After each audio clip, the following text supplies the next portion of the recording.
I went to a secondary school. It was called a federal government girls' school in a place called Shagamu. And that was like being in prison. When I tell the stories about using a machete and having, because I know lawnmowers, that's the place that I'm talking about, having to fetch buckets of water. And that was the first time that I was away from home, away from my family. And I wasn't just looking This is a boarding school? Yes, it's a federal boarding school. And it was very... You shared a dormitory with other girls? We're about 150, I think. 20 to 30 in a room, and there were, 6 rooms. And so the machete is for cutting the grass? Yes, cutting the grass. Explain why were you cutting the grass? Well, because, who else is going to cut the grass?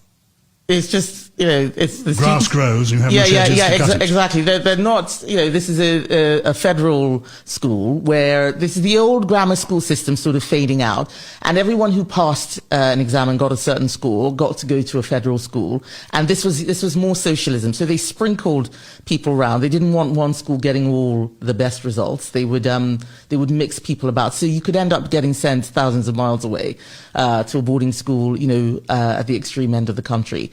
So I was lucky. I didn't get sent too far away, but I was very far from home. I'd never been away from home before. And it was like Lord of the Flies. The students were in control. We needed to look after the school grounds. So using a machete, having to clean toilets with no running water. I'm not going to go into the description of that, but it is very, very, very grotty.